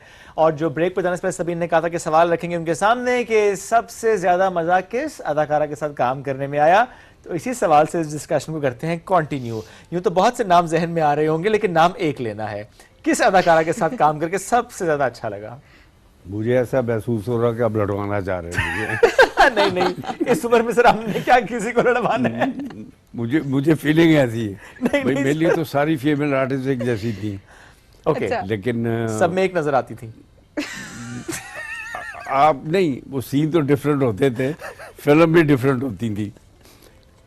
अच्छा, एक एक्ट्रेस जिनके साथ आपको सबसे अच्छा लगता है काम करके, उनका प्रोफेशनलिज्म हो सकता है, एक्टिंग स्किल्स हो सकती हैं, ऑब्वियसली दोनों एक्टर्स की एक केमिस्ट्री होती है, वो इम्पोर्टेंट होती है। रानी बेगम थी मेरे साथ, संगीता बेगम थी मेरे साथ, मुमताज बेगम थी मेरे साथ, शबनम बेगम थी मेरे साथ, और आसिया थी मेरे साथ, और तकरीबन जितनी भी थी उस वक्त सब माशाल्लाह, अल्लाह का शुक्र है। कोई ऐसी अदाकारा उस वक्त जिनके साथ काम ना करना चाहते हो, अवॉइड करते हो ड्यू टू एनी रीजन? नहीं, ऐसा तो कोई ऐसा कोई नहीं था। ऐसा कोई नहीं था। कोई ऐसा अदाकार भी नहीं था, साथी अदाकार भी होता है no, नहीं। अच्छी सबसे प्रोफेशनल ताल्लुक था सबके साथ। ऐसी बात। प्रोफेशनल ताल्लुक को पर्सनल जिंदगी में कितना इनकॉर्पोरेट किया आपने? नॉर्मली कुछ लोग होते हैं प्रोफेशनल ताल्लुक से प्रोफेशनल ताल्लुक रखते हैं, कुछ लोग होते हैं उसमें आपकी अच्छी अंडरस्टैंडिंग भी होती है, आपकी दोस्तें भी होती हैं, समहाउ आप बहुत ज़्यादा करीब भी आ जाते हैं। आपके साथ भी ऐसा हुआ? नहीं, मेरे साथ ऐसा तो नहीं हुआ, लेकिन मेरी सबसे ज़्यादा जो अंडरस्टैंडिंग थी फिल्म इंडस्ट्री में वो फीमेल सबसे थी, लेकिन सही में जो थे मेरे साथ और जिनके साथ मैं अपना उस्ताद भी मानता हूँ, अपना दोस्त भी मानता हूँ, और से एवरीथिंग यू नो, वो हसन तारिक साहब ही थे। Okay, yes, that's great. I was never professional with him. वैसे तो किसी के साथ नहीं था मैं, लेकिन ये था कि उनके साथ मेरी बड़ी ज़्यादा बड़ी मतलब अंडरस्टैंडिंग बहुत थी मेरी उनके साथ। सही। अच्छा, आपके बच्चों में कामरान साहब तो ज़रा he is a very famous anchor, acting में कोई नहीं गया? जी, एक्टिंग में कोई नहीं गया। शौक नहीं था उनका या आपकी तरफ से था कि? नहीं, मेरी तरफ से कुछ नहीं था। नो। ओके, इंटरेस्ट ही नहीं था बच्चों का उनका। मेरा मतलब उस वक्त इंडस्ट्री का भी डाउनफॉल हो चुका था, और फिर एजुकेशन कर रहे थे वो, सही, बाहर एजुकेशन कर रहे थे लंदन वगैरह में। तो उस वक्त तक हमारी उर्दू फिल्में तो ख़त्म ही हो चुकी थी, तो अदरवाइज मैंने कभी स्टॉप नहीं किया उनको। अच्छा, मतलब अपनी मर्जी से ना। अच्छा सर, ये जो डाउनफॉल की आपने बात की, अब जाहिर है आपने उरूज देखा है इस इंडस्ट्री का, एंड देन फिर आपने जवाल देखा है इस इंडस्ट्री का, और अभी तक इसकी बहाली में बहुत सारे लोग किरदार अदा कर भी रहे हैं, एंड बहुत अच्छा काम अब होना शुरू हो गया है, बट स्टिल बहुत ज़्यादा वक्त लगेगा। जो हमारी फिल्म इंडस्ट्री है उसके डाउनफॉल की वजह आपको क्या लगती है? उसकी जो वजह है वो तो एक तो कभी हमारी गवर्नमेंट ने हमें सपोर्ट नहीं किया। हर गवर्नमेंट जो है एज ए इंडस्ट्री हमें रिकॉग्नाइज आज तक नहीं कभी किया। एक बात तो ये हुई। दूसरी बात ये हुई कि उर्दू फिल्मों को जब डाउनफॉल हुआ वो ये हुआ कि पहले तो हमारा मुल्क मतलब 71 के बाद एक साइड पे हो गया। फिर हमारी उर्दू फिल्में ज़्यादातर कराची में चलती थी। फिर एक ज़माना ऐसा आया कि कराची के अंदर बड़ा यू कैन अंडरस्टैंड कि पोलिटिकली वहाँ पे हालात बड़े ख़राब हो गए। तो एक ये फिर वजह होगी। फिर दूसरी वजह ये होगी कि हमारे यहाँ जैसे पहले डायरेक्टर्स थे या राइटर्स थे वो ख़त्म होते जा रहे थे। सही। फिर आप एक चीज़ प्रोड्यूस कर रहे होते तो नेचुरली एक प्रोड्यूसर चाहता है कि मुझे उसका रिवॉर्ड भी मिले। तो अब उर्दू फिल्म हमारी चल ही नहीं रही थी, तो फिर नेचुरली पंजाबी फिल्म शुरू होगी। उसके अंदर राय साहब वगैरह, मुस्तफ़ा साहब वगैरह, ये तो चूँकि पंजाब के 480 स्टेशंस थे उस पर चलती ऑडियंस बड़ी थी।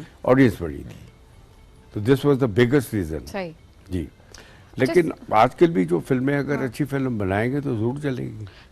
ठीक है। अच्छा सर, ऐसे में कुछ इंटरव्यूज हमने देखे जहाँ पर सीनियर आर्टिस्ट जो है वो किसी एक एक्टर को ब्लेम कर रहे होते हैं कि ये फलाना एक्टर उसने काम करना कम किया, बंद किया क्योंकि लोग उस वक्त देख रहे थे, तो ये भी डाउनफॉल की वजह बनी। क्योंकि कोई एक एक्टर, हम हर फिल्म इंडस्ट्री की अगर बात करें तो वहां पर एक एक्टर को देखने के लिए सिनेमा में लाइनें लगी होती हैं, और ऑब्वियसली वो एक्टर जब काम करना बंद कर देता है तो वहां पर रश कम होना शुरू हो जाता है, क्योंकि बाकियों को जगह बनाने में भी बड़ा वक्त बनता है।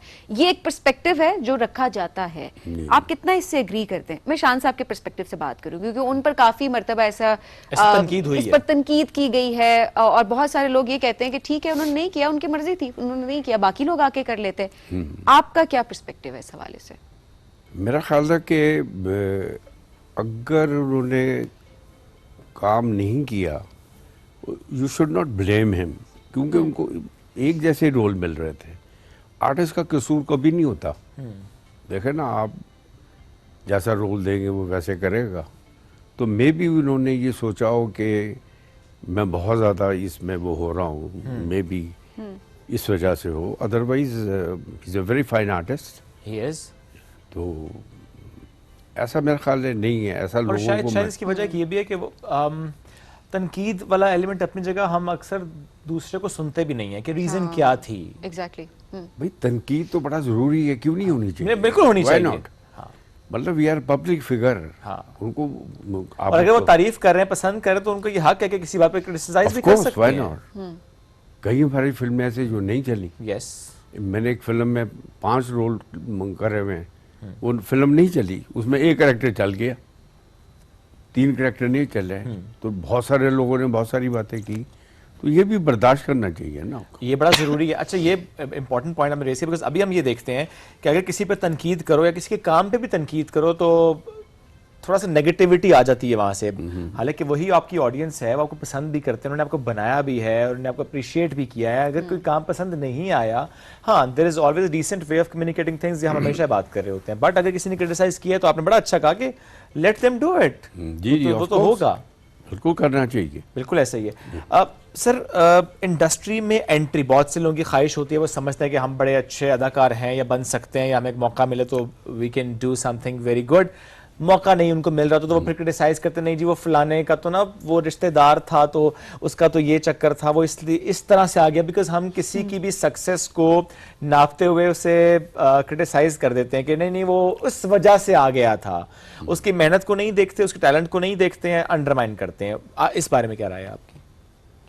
देखिए, ये सारा पब्लिक पे डिपेंड कर रहा होता है। मसलन अगर आपको मैं हीरो लूं, अब ये आपकी लक भी तो है ना, लक भी है कि आपको एक्सेप्ट कर दें कि नहीं करते। आपने बेहतरीन एक्टिंग की होगी, बहुत सारे ऐसे आर्टिस्ट हैं बड़े खूबसूरत हैं, लेकिन ऑडियंस ने उनको एक्सेप्ट नहीं किया।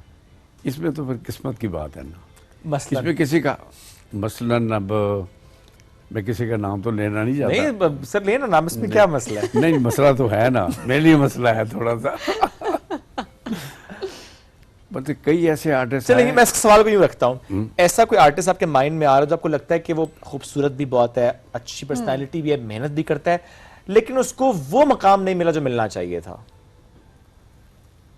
भाई मैं इसके ऊपर कोई कमेंट नहीं कर सकता। नहीं, ये तो मैंने बड़ा डिसेंट सवाल किया। नहीं कोई एक आपको लगता है कि अंडररेटेड है, अंडररेटेड है। हाँ नहीं, मैं इसके ऊपर इसलिए नहीं कि जहाँ तक मेरा ताल्लुक है मुझे तो सारे आर्टिस्ट बहुत अच्छे लगते हैं और अच्छा काम भी किया है। बिल्कुल सही है। देखिए मेरी बात सुने, जब एक आर्टिस्ट आता है या उसने काम किया है, उसमें कई दफ़ा ऐसा होता है कि आप डिस्क्रेडिट जो करते हैं वो इसलिए कर देते हैं डिस्क्रेडिट कि उसकी बेचारे की फिल्म फेल हो गई।